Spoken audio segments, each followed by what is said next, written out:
매출점표 이어서 볼게요.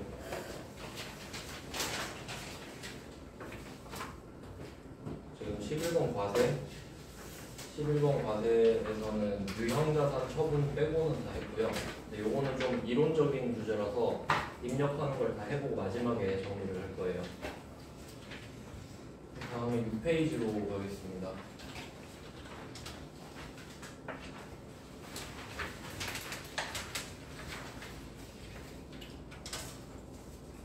네, 6페이지는 11번 과세 다음에 17번 카과, 매출 카과입니다.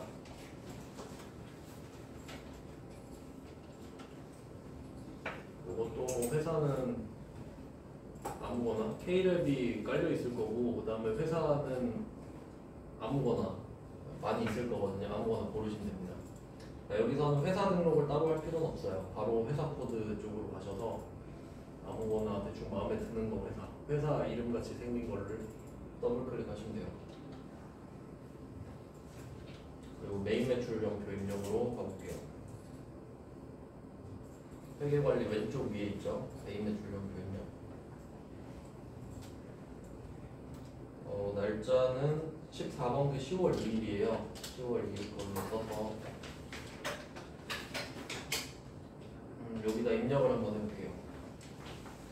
그럼 약수나라의 제품을 BC카드로 판매했다. 신용카드 매출점표를 발행했다. 되어 있는데 우리가 카드점표를 발행을 한 거예요. 그러면 이때 부가가치세가 안에 포함이 돼 있죠. 15만원. 여기 했었나?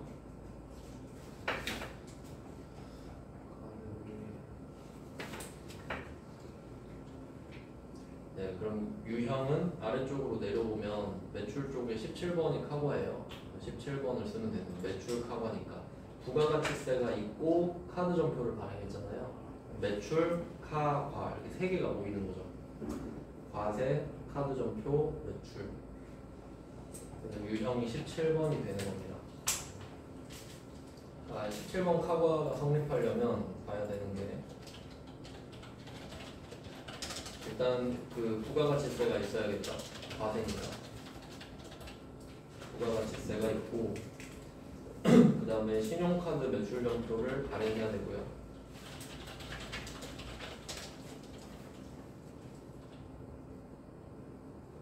그 다음에 세 번째는 세금계산서를 발급을 하면 안 돼요.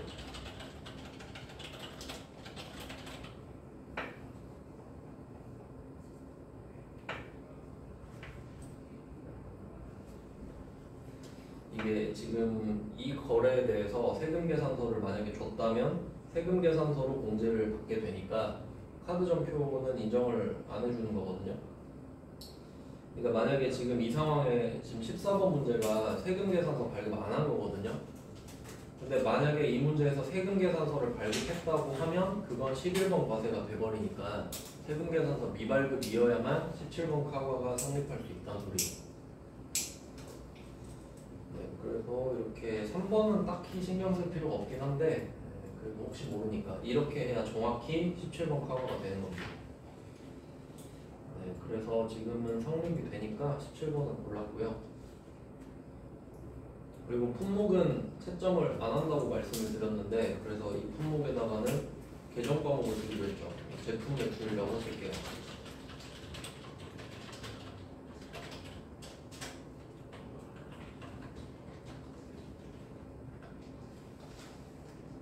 공급가액은 165만원이고 여기 그 공급가액은 원래 100% 금액인데 여기다가 공급가액에다가 110%를 쓰는 경우가 3개가 있어요. 공급가액의 10%, 110%를 쓰는 경우가 하과, 현과, 건별 3개입니다.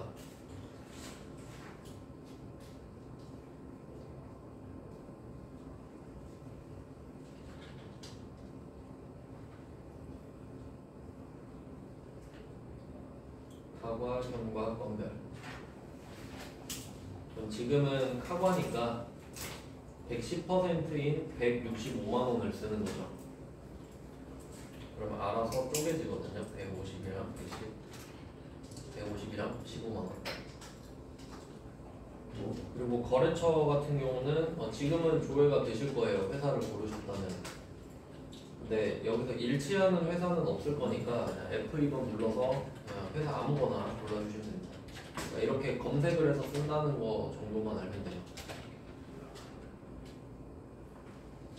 그리고 전자 쪽으로 넘어가지는데 거래처를 고르면 전자 쪽인데 전자는 계산서가 들어간 증빙에만 나오는 거거든요. 그러니까 신용카드 매출점표는 전자 개념 자체가 없어요. 그래서 전자가 체크가 안 되고 넘어가지는 거거든요. 그리고 이제 다음으로 가면 밑에 왼쪽 밑에 신용카드사가 있어요. 이렇게 밑에 따로 선택권이 있는 애들이 있는데 얘네들은 그 위치가 전자랑 분계 사이에 있거든요. 그러니까 전자를 한 다음에 이쪽으로 내려와줘요 다시. 그리고 이걸 고르면 분계로 다시 올라가지거든요. 전자 쪽은 안 골라지니까 이거 넘어오는 거예요. 신용카드사는 F2번 눌러서 카드사 없네. 카드사 뭐 있으면 골라주시고 없으면 뭐 넘어갈게요. 저는 지금 안 나와가지고. 근데 카드를 결제를 했으면 카드사가 있겠죠. 저는 좀 특이한 상황인데 지금 이렇게 해서 넘어가 주시면 분계로 가잖아요. 그럼 이때는 카드 결제를 실제로 한 거니까 4번 카드를 해도 되는데 4번 카드를 하면 어떤 일이 생기는지 한번 볼게요. 이때 4번 카드를 고르면 기본적으로 신용카드사를 아까 골랐기 때문에 그 카드사가 떠요. 원래 거래처 여기 외상매출금 쪽에.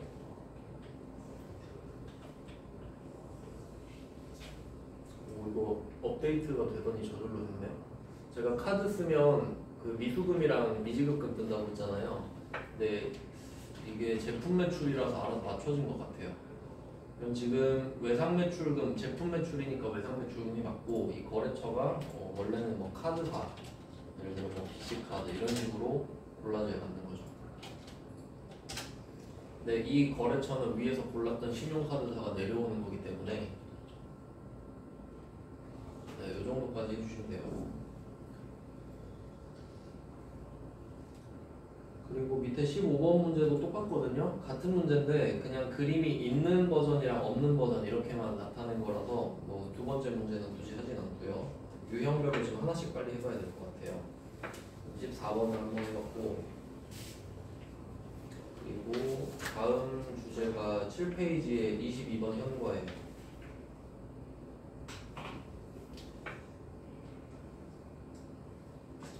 네, 22번 현과는 아까랑 비슷한 패턴이겠죠. 부가가치세가 있어야 되고요. 그리고 현금영수증을 발행을 해야 됩니다. 물론 세금계산서가 없는 것도 마찬가지고요. 얘도 한 문제 해보겠습니다. 16번. 16번은 10월 27일이에요.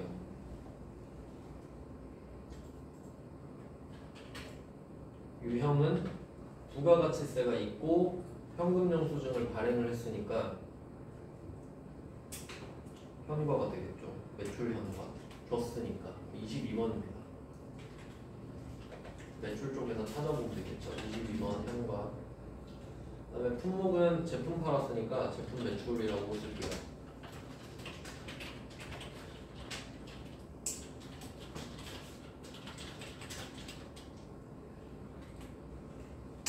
네, 수량 단가는 없고요. 공급가액은 지금 현과잖아요. 제가 카과, 현과, 건별 이 세 개는 110%를 쓴다고 했어요.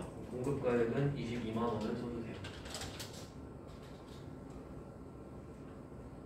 저절로 나눠지고요. 그 다음에 거래처도 아무거나 한번 골라주시고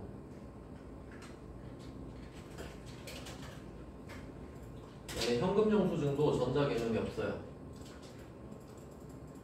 그래서 바로 넘어가지고요. 그 다음에 분계 쪽으로 가보면 이번에는 현금영수증을 발행해줬다 하면 현금을 받았을 확률이 높은데 그러면 22만 원을 다 현금 받은 거거든요. 그럼 분계에다가 1번 쓰면 끝나는 거예요.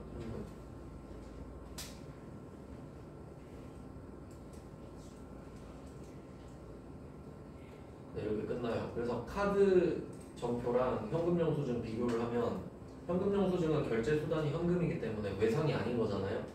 그래서 현금일 확률이 높고 근데 현금영수증이라고 현금만 되는 게 아니라 보통예금을 받았을 때도 있어요.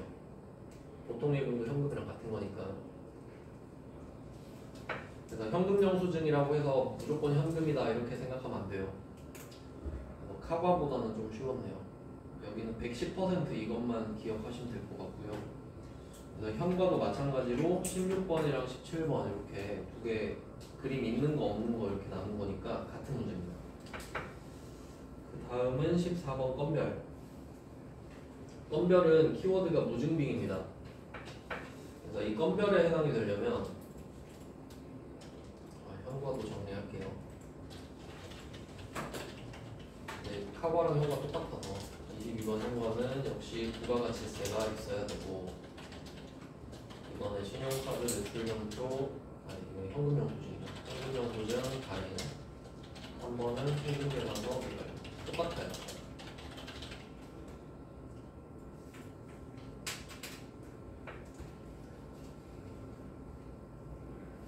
카과랑 현과는 증빙만 차이가 납니다.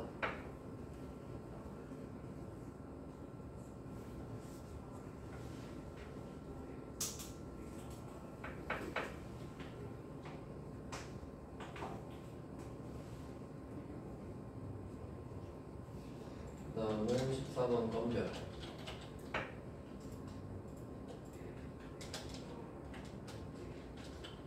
건별은 부가가치세가 있어야 되고요. 우린 기본적으로 부가가치세가 있는 물건을 팝니다. 그리고 두 번째는 증빙이 없다. 정확히는 적격 증빙이 아닌 것 때문에.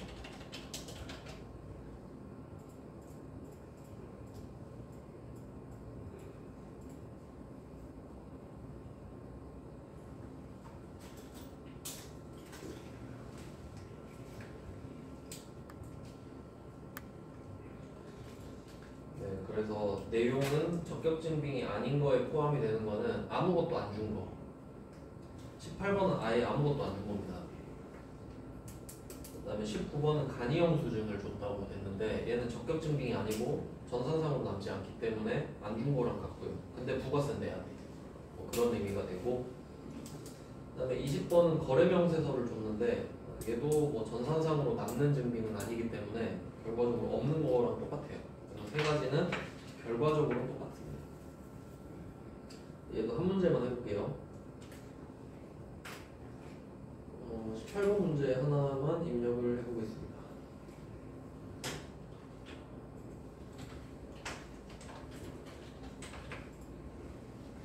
18번은 12월 24일.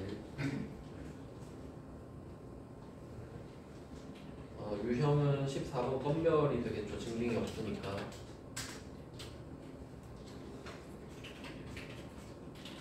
품목은 제품 매출로 쓰겠습니다.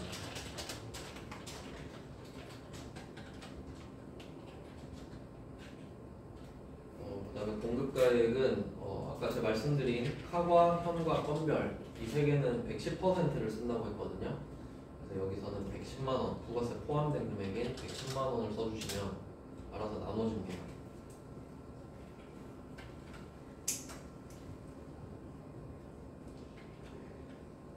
그리고 거래처를 입력하는 건 원래 당연한 말인데 아무거나 골라서 입력해 주시고,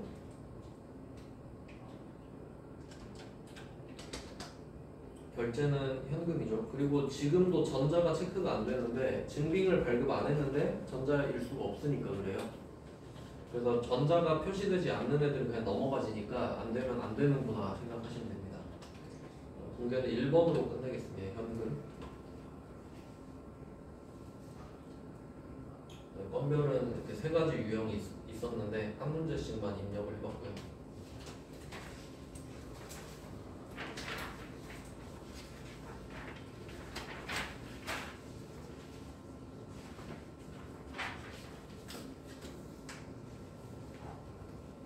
다음은 8페이지입니다. 이제 수출 유형이네요. 수출.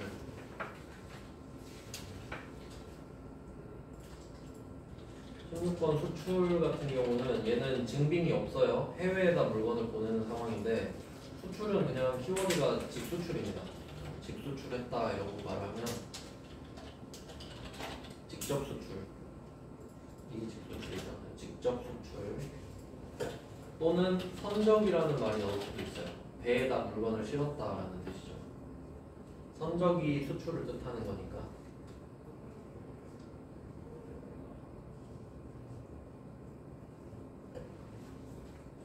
얘는 뭐 키워드가 딱히 없습니다. 수출했다면 수출이에요. 그러면 여기서는 세 문제를 넣어놨는데 이것도 한번 보면 환율이 나오거든요. 21번 문제 같은 경우는 제품 B를 30만 N에 수출했다 합니다. 세금은 외상으로 하였다. 선적일은 9월 30일. 오늘 환율은 100N당 1,000원이다 이렇게 나와 있는데, 근데 환율이라는 개념은 제가 좀 오래돼서 까먹으셨을 것 같은데, 환율은 외국 화폐 1단위당 우리나라 돈의 가치거든요. 근데 지금 비교가 1,000원, 100N 이렇게 돼 있잖아요. 그 외국 화폐는 지금 여기서 N이란 말이에요. 근데 N이 100N 기준이 돼 있어요. 근데 이거를 1N으로 바꿔야 된단 말이에요. 그래서 여기서 환율은 10원입니다.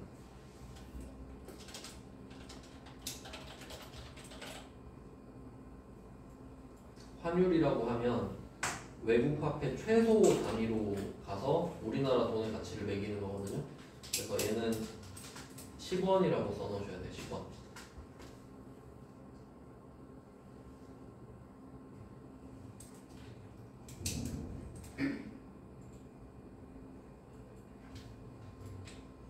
그러면 N화는 좀 환율을 조심하셔야 되고요. 근데 여기서는 환율이 하나밖에 안 나왔기 때문에 사실 뭐 고민을 할 필요는 없죠. 입력을 한번 해볼게요. 21번은 좀 쉬운 편인데 21번은 9월 30일로 입력을 해보겠습니다. 유형은 직접 수출을 했다고 하니까 16번 수출이고, 품목은 제품 매출입니다.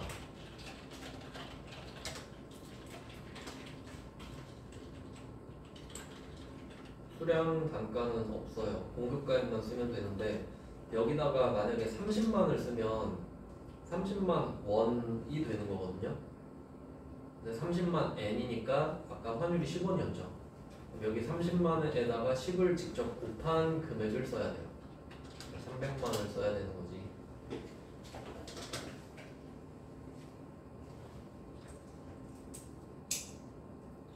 거래처는 야마모토고, 그다음에 얘는 증빙을 안 주기 때문에 그 건별이랑 똑같죠. 증빙 안 주는데 전자일 수가 없겠죠. 그리고 전자 다음 칸이 아래쪽 칸이에요. 전자 고르면 이거 밑으로 갔다가 다시 분계로 올라가는 구조거든요. 그래서 영세율이라는 게 있는데 이거를 F2번으로 검색을 하시면 말풍선 있으면 항상 F2번 검색이 돼요. F2번을 누르면 엄청나게 많은 목록들이 있는데 우리가 쓸 거는 딱 두 개밖에 없어요. 영세율이 왜냐면 지금 해당되는 게 지금 8페이지에 나와 있는 16번 수출이랑 밑에 12번 영세 이 두 개만 우린 영세율을 쓰거든요. 그래서 여기서 쓰는 것도 두 개예요. 그래서 16번 수출을 쓴다고 하면 1번 번호만 써주셔도 되겠죠. 16번 수출을 쓰면 이 영세율 부분에서 1번을 쓴다는 거예요. 직접 수출. 말 그대로 직접 수출이니까.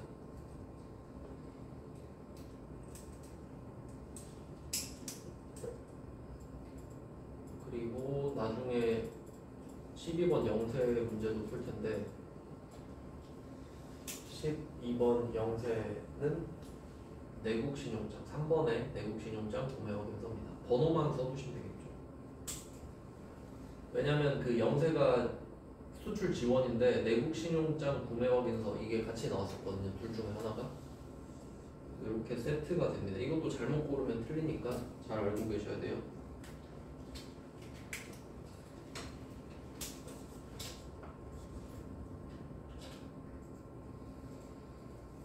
21번은 N화 환율 계산하는 거. 근데 사실 몰라도 풀 수는 있어요. 왜냐면 근데 모르면 이렇게 계산할 겁니다. 30만 곱하기 1000 나누기 100 이렇게 할 건데 근데 결과적으로 같죠. 그래서 1번을 골라주시면 주시고 수출 신고 번호는 원래는 있을 거예요. 근데 안 알려줬기 때문에 엔터 치고 넘어가겠습니다. 엔터 쳐서 넘어갈게요. 없으니까. 그다음에 분계는 외상으로 했으니까 제품 매출에 대한 외상은 외상 매출금이잖아요. 외상 매출금은 2번을 고르면 나오죠.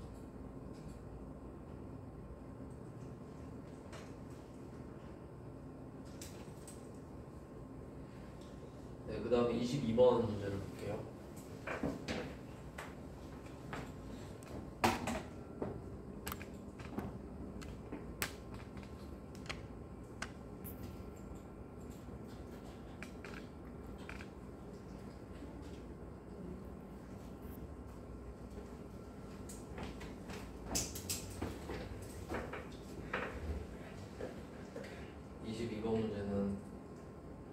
제품을 1000개를 팔았다.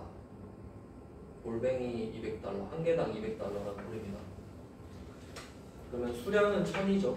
수량은 1000이겠고 단가가 200달러라는 소리거든요. 근데 이 문제에서는 환율을 2개 줬습니다. 근데 처음에 제가 환율 알려드릴 때 말했었던 게 원래 하루에 환율 5개 있어요. 근데 뭐 5개를 다 쓰진 않고 우린 진짜 환율이랑 가짜 환율 정도로만 요약을 했었거든요. 그럼 여기서 일단 진짜 환율이랑 가짜 환율을 좀 찾아볼게요. 선적일 기준 환율이라고 있는데 이 기준 환율은 살 때 환율이랑 팔 때 환율의 평균입니다. 그래서 이 기준 환율은 가짜 환율이죠. 살 때랑 팔 때를 그냥 평균만 구한 거니까.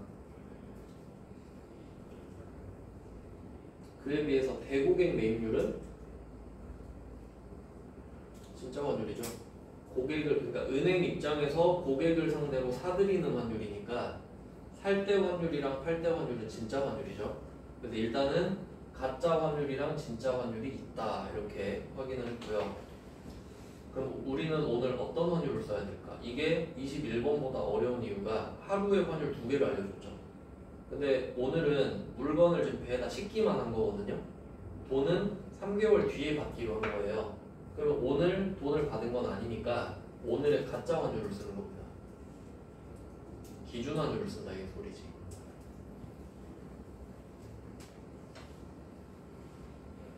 그러면 22번 문제를 봤을 때 21번 문제 이 환율 있잖아요. 얘도 가짜 환율이라고 알 수 있겠죠. 얘도 기준 환율이겠지. 21번에 그 1000원에 100엔 이게.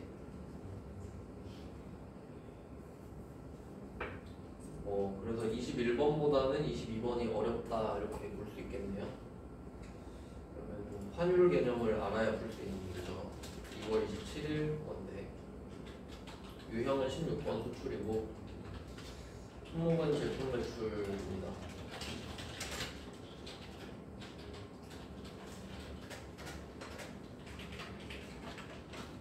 수량은 1000개입니다.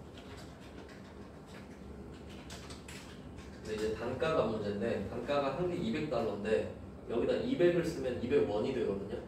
200 곱하기 가짜 환율 1100을 해야 돼요. 22만 원이겠죠.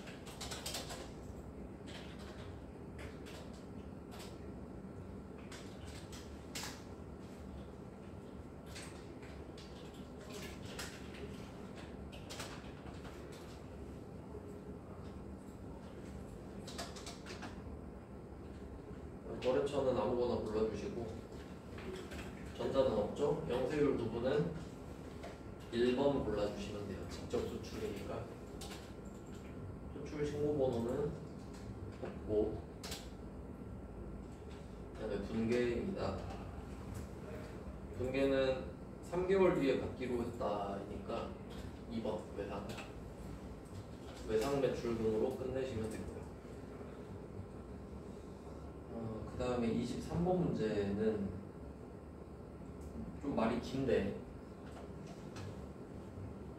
좀 해석을 해봐야 됩니다. 일단 그 23번의 전제를 보면은 그 밑에 박스가 하나 있는데 그 표 밑에 보시면 이와 관련하여 적용된 환율은 다음과 같다 이렇게 써 있고 그 옆에 보면 기준 환율이 나오고요. 가짜 환율이죠. 그리고 원화로 환전된 환율도 나오죠. 기준 환율도 나오고 원화로 환전된 환율도 나오는데 원화로 환전된 환율은 진짜 환율입니다. 그러면 하루에 가짜 환율도 있고 진짜 환율도 있거든요. 근데 여기서 내용을 보면 같다고 가정한대요. 말은 안 되죠, 사실. 왜냐면 이게 살 때 팔 때 환율의 평균이 기준 환율인데 이 두 개가 같을 순 없거든요, 실제로. 가정한다고 했으니까 그냥 그런갑다 하면 돼요. 오히려 이렇게 하면 편합니다. 그리고 또 이 문제에서 세 번째 줄에 보면은 기업 회계 기준이라고 돼 있어요. 기업 회계 기준. 이게 환율을 계산하는 방법이 기업 회계 기준이 있고 부가가치세법 기준이 있단 말이에요. 기업 회계 기준이 있고 부가가치세법 기준이 있는데 그 중에 기업 회계 기준을 써라 이렇게 된 거예요. 그러면 기업 회계 기준에 따른 계산법은 뭐냐라고 하면 그건 바로 선적일 기준 환율을 쓰는 겁니다. 그냥 그러니까 기업 회계 기준에 의해서 계산을 하는 게 선적일의 기준 환율을 쓰는 거예요.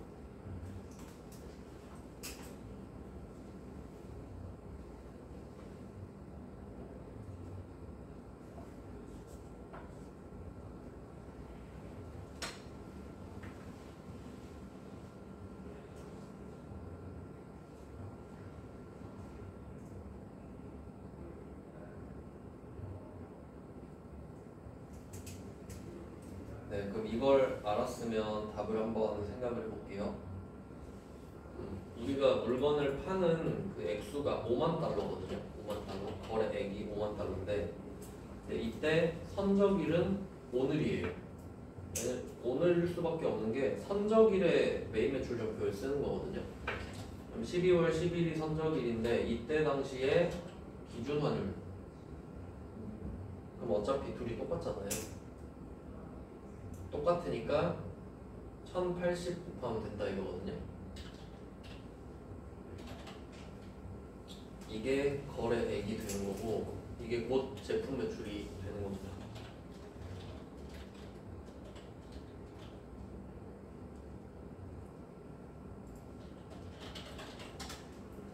이 두 개를 곱해서 5만 달러 곱하기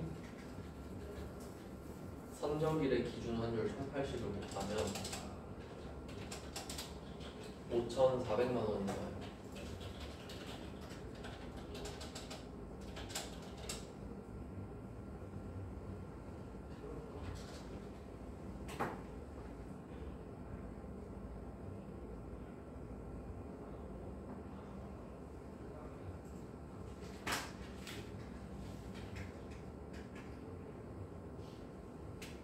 이게 5,400만 원이 제품 매출의 금액이 되는 거예요.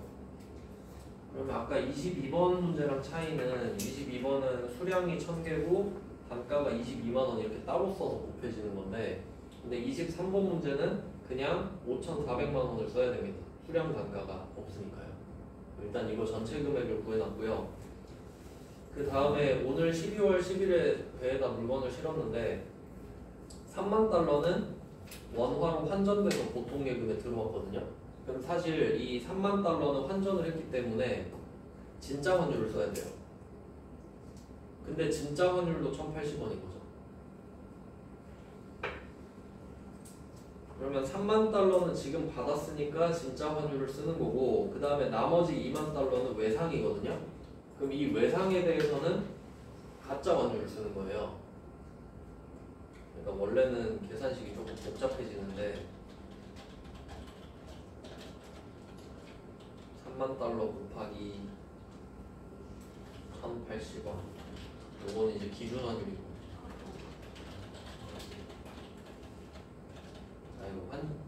이거 원화로 환전된 환율이에요. 왜냐면 이건 진짜로 돈이 들어왔기 때문에 그 다음에 여기에 플러스해서 2만 달러는 아직 못 받았거든요.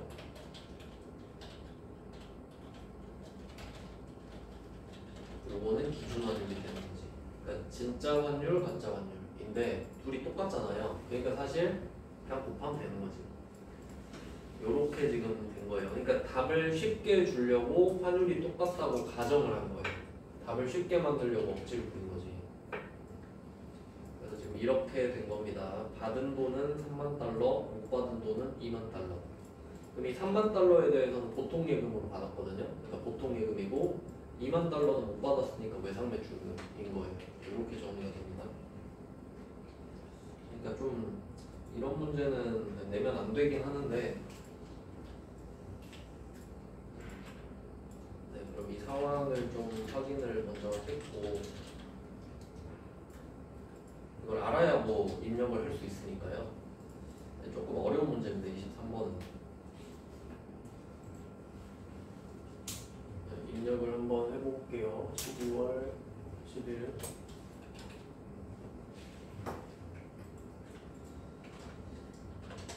그럼 일단 유형은 선적을 했고 직수출 했으니까 16번인 거는 확실하죠. 16번 수출이고, 제품이니까 제품 매출이라고 쓸게요.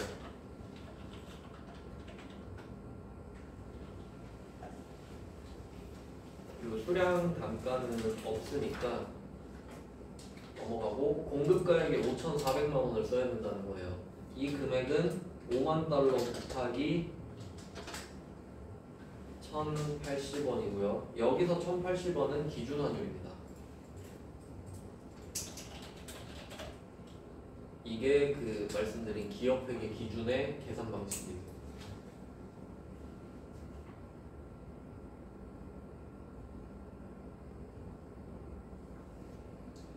네, 이렇게 나온 금액을 적어주는 거고요. 그러니까 사실은 성분이 다른데 결과적으로만 똑같은 거예요. 그러니까 몰라도 답을 맞히게끔 지금 해놓은 건데, 뭐 거래처는 아무거나 하시고, 영세율 부분은 역시 1번이죠. 직접 수출이니까. 수출 신고번호는 없으니까 넘어가시고.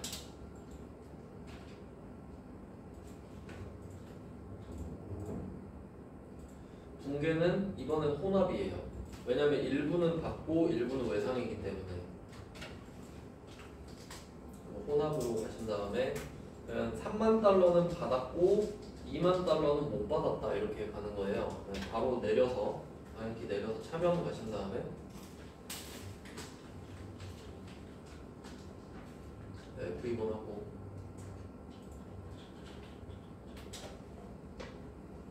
보통 예금이죠. 일단 3만 달러는 보통 예금으로 받았어요. 밑에 이 금액은 3만 곱하기 1,080원이었죠.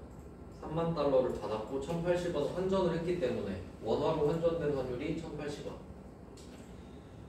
요거를 또 따로 구해야 됩니다. 3만 곱하기 1,080을 하면은 3,240만 원 나오거든요. 이게 보통 예금 금액에 들어가는 겁니다. 3,240. 3만 곱하기 1,080원. 그리고 나머지는 또 차변으로 가서 못 받은 돈은 외상매출금이죠. 차변의 외상매출금.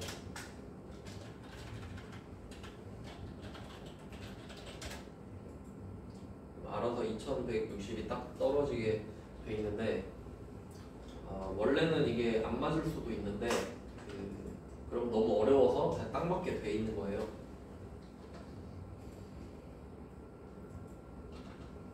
근데 23번 문제는 나온 적이 있어서 넣긴 했는데 솔직히 회계 1급 수준의 문제가 아니거든요. 그것도 좀 따로 표시를 해두셔야 돼. 심화 문제입니다. 23번은. 그러니까 이거 모른다고 막 기죽을 필요 없는 문제란 거예요. 그냥 출제자가 이상한 문제를 낸 거지. 그래서 여러분은 21번, 22번 정도를 풀 줄 아시면 돼요. 22번 수준까지만 하시면 됩니다. 23번은 참고사항이고.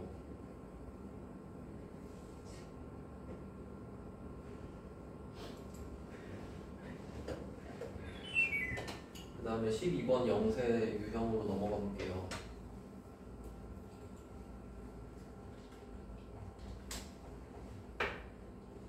12번 영세. 24번 문제는 구매 확인서가 있어요. 구매 확인서.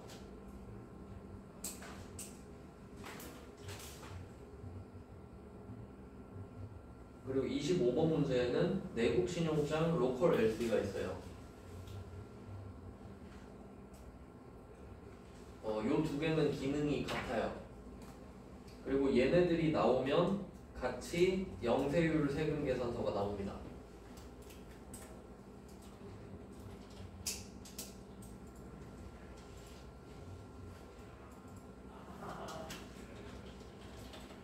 지금 유형은 12번 영세인데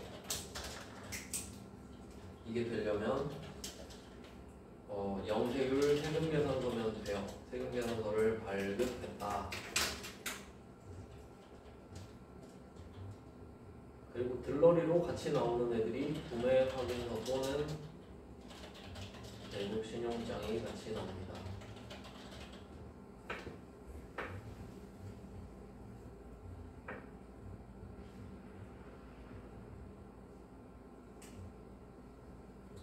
그러면 24번, 25번 문제는 다 똑같죠. 영세율 세금 계산서를 발급했고 구매 확인서도 근거라고 하는. 그러니까 이걸 주는 게 아니라 이거를 내가 받았기 때문에 물건을 줄 수 있다 이런 소리예요. 그 보증해 주는 거랬죠, 결제를.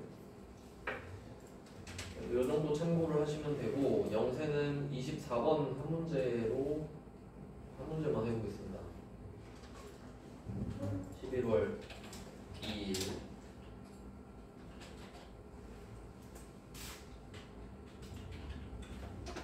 유형은 12번 영세가 되겠죠. 영세율 세금 계산서를 줬으니까 매출입니다.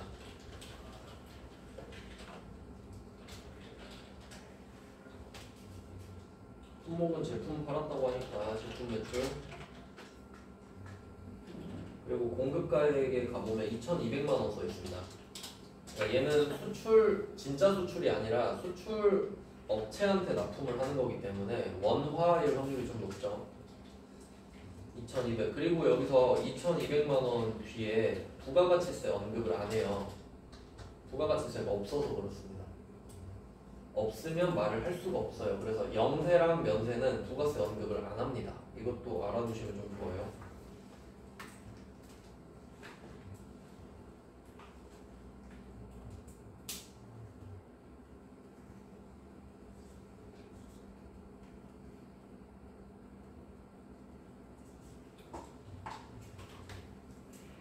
네, 그러면 한번 답을 찾아볼게요. 거래처는 아무거나 하시고 영세율 세금 계산서 같은 경우는 이름에 계산서가 들어가잖아요. 계산서라는 글자가 있으면 전자가 맞는지 아닌지 골라야 되거든요. 여기서는 영세율 전자 세금 계산서라고 써있죠. 전자에다가 1번 쓰시면 되고 그 다음에 영세율 구분은 F2번 눌러서 아까 미리 말씀드렸었죠? 3번에 보면 내국신용장 구매 확인서가 있으니까 이거를 골라주시면 돼요. 3번 영세. 서류 번호는 없으니까 넘어가시고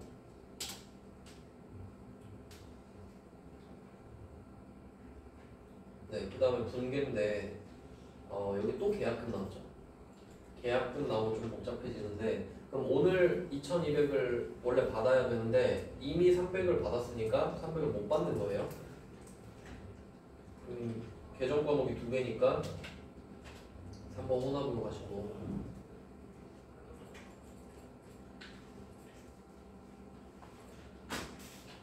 네, 대변에 제품 매출밖에 없죠. 부가세는 없는 상태고요. 차변에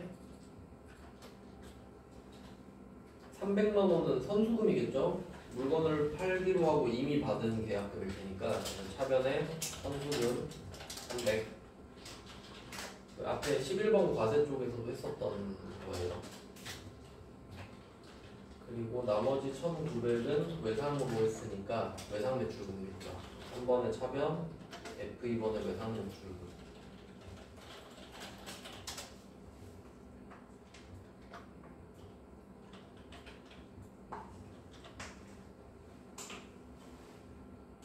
네, 24번은 직접 풀어봤고요. 계정 과목을 입력을 해야 되니까. 그 다음에 25번은 그냥 말로 설명해 드릴게요. 25번도 똑같은 영세 유형인데 얘는 결제 수단을 보시면 대금은 내국신용장 개설은행에 곧 청구할 예정이다. 그러니까 얘네들이 나한테 돈 주는 은행인 거거든요. 그럼 이 말은 돈을 못 받았다는 소리죠. 그러니까 이 상황을 한마디로 요약하면 외상이거든요. 대금을 청구하겠다는 소리는 돈을 못 받았다는 소리고 그 말은 외상이라는 소리죠. 그래서 얘는 그냥 외상이니까 외상 매출금이에요.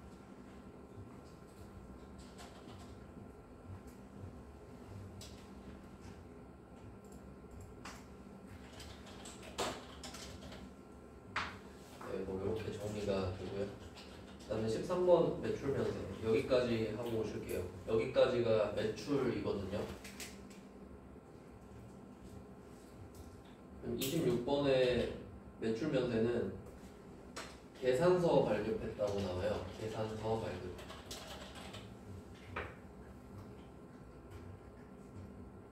계산서는 이름에 세금이 없잖아요. 그냥 계산서니까 세금이 빠져 있는 상태거든요. 그래서 면세를 나타냅니다. 그러니까 계산서를 발급했다라고 하면 그 물건이 뭔지 몰라도 면세인 거예요. 받아도 마찬가지고. 부가가치세가 면제되는 제품을 팔았다고 하네요. 약간 억지 문제긴 한데 면세 문제가 뭐 있긴 있었으니까 넣어봤어요. 그다음에 8월 2일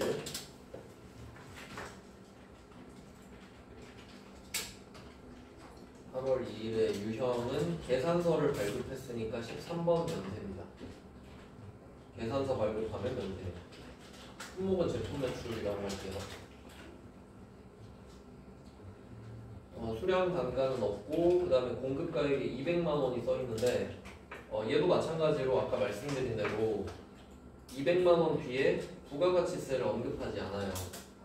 없기 때문이죠. 그러니까 영세 아니면 면세는 부가세 이야기를 안 하는 겁니다. 거래처 아무거나 쓰시고 전자 계산서니까 전자는 1번. 그다음에 분계는 200만 원짜리를 지금 팔았는데 대금은 지금 오늘이 8월 2일이고 10월 16일에 받을 예정입니다. 보통 예금으로 지금 들어온 게 아니죠. 그럼 이건 외상이지 그냥. 그래서 2번 외상 매출금으로 끝내겠습니다. 이렇게 하면 매출 유형을 다 봤어요. 10%, 0%, 면세 이런 식으로 해놓고 좀 쉬다가 매입 쪽으로 넘어가겠습니다.